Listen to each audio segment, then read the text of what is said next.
ने अखलाक की बुनियाद पर नफली रोज़ा रखने वालों और रात को क़याम करने वालों से ज़्यादा फजीलत हासिल कर लेता है, इसलिए कि उसका अखलाक, उसका लबो लहजा, उसका अंदाज, उसकी गुफ्तगू, वो जो गुफ्तगू उसकी होती है वो इतनी मीठी होती है कि लोगों के दिल नहीं टूटते, बल्कि बाज़ औक़ात उसकी गुफ्तगू की वजह से जो गम ज़दा आदमी होता है उसे सुकून मिल जाता है, उसे तसल्ली। देखें, इंसान ने इंसान रहना है, उसने ना फरिश्ता बनना है माज़ अल्लाह, ना उसने खुदा बनना है, उसने इंसान रहना है। लेकिन वो कुछ भी नहीं किसी का सवार सकता, सिर्फ इतना है कि अगर आने वाले की वो सिर्फ अश्कशोई कर दे, बात तवज्जो से सुन ले और जाते वक्त दो जुमले तसल्ली के बोल दे, और उसके जो बोल हों वो ज़रा मीठे हों, मीठे कख सवाद नहीं मिश्री अंदर, असा खंडा भी चख डिठियां पर इन्हां सारियां शैवां नालों गल्लां सजन दियां मिठियां। अगर अंदाज थोड़ा सा शुस्ता हो, अंदाज थोड़ा सा ठीक हो, लबो लहजा थोड़ा सा ठीक हो। अब हमारे जो जदीद स्कॉलर आए हैं वो कहते हैं बॉडी लैंग्वेज। बॉडी लैंग्वेज क्या है? नहीं, आपने कुछ भी नहीं कहा, लेकिन किसी बंदे की तरफ देख के ना आप तंजन हंसे हैं, सिर्फ तकलीफ होती है कि नहीं? तो आपने बात तो की कोई नहीं, इसका मतलब है लफ्ज़ों का नहीं, लहजों का भी असर होता है, लहजों का भी असर होता है। जो लहजे होते हैं ये बड़े देरपा होते हैं, इनके अंदर बड़ी मुस्कुराहट होती है, इनके अंदर बड़ा प्यार होता है। और आप तुरशरू होके जब कोई काम करते हैं,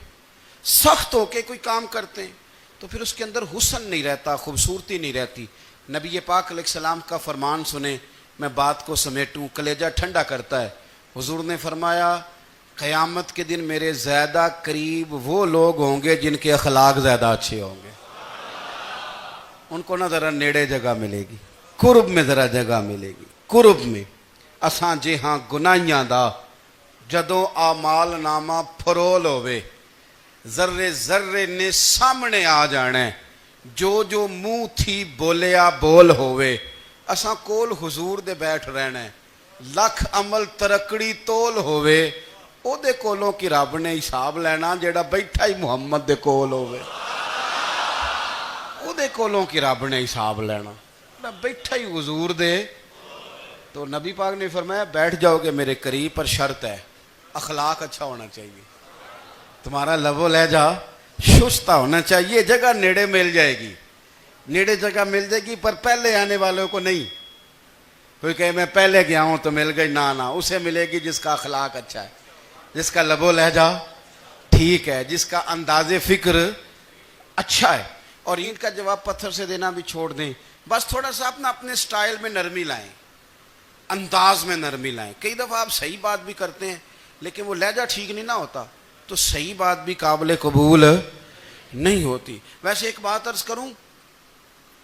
अगर रोज की बुनियादों पे, जिस तरह थोड़ी सी वाक करते हैं तो रोज करनी पड़ती है ना, रोज करनी पड़ती है, तो कोई भी आप डॉक्टर के पास जाते हैं तो वो दवाई बताए तो रोज खानी पड़ती है, परहेज बताए तो रोज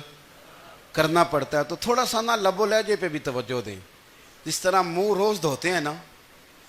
धोना ही पड़ता है, तो इसी तरह अगर थोड़ा सा लहजा भी धोना शुरू कर देना। ये जो लोग आपसे थोड़ा थोड़ा शिकवा करते हैं, तो उसने कहा था कि मेरे लहजे में गुरूर आया था, उसका हक था कि वो शिकायत करता, तो कहीं तो ऐसा है ना, कहीं तो कोई तो बात बहू ने गलत की है ना कि सास रो रही है, कुछ तो सास ने ऐसा कहा है ना कि बहू बेचारी कपड़े बांध के बच्चों समेत कहती है गुजारा नहीं होता, कुछ तो ऐसा भैया आपने कहा है ना कि किसी शख्स के मनपसंद रोटी पकी है पर वो बेचारा 3 दिन से खा नहीं सका, कोई तो बात ऐसी हुई है ना कि सामने वाला तड़प के रोया है और हंसना भूल गया है, कुछ तो आपने कहा है ना, कुछ तो आपने कहा है ना कि एक आदमी तैयार हो गया है कि अब इस मोहल्ले में रहूँगा ही नहीं, कुछ तो ऐसा हुआ है ना कि लोग परदेसी होने लग गए हैं, कुछ तो ऐसा हुआ है ना कि सालों बसने वालों ने इलाके छोड़ दिए हैं, कुछ तो हम ऐसा तलक करते हैं कि हमारे अपने फिर ठान लेते हैं कि बस भाई आज के बाद तुझसे मिलना नहीं। इसका मतलब यह है कि थोड़ी देर का सिर्फ लबो लहजे का सख्त होना अगर हम ठीक कर लें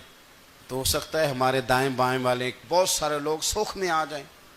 प्यार में आ जाएं, उनको थोड़ा इत्मीनान होने लग जाए, अपने लहजों पर, अपने उठने बैठने पर, मेल मिलाप पर थोड़ी तवज्जो दें,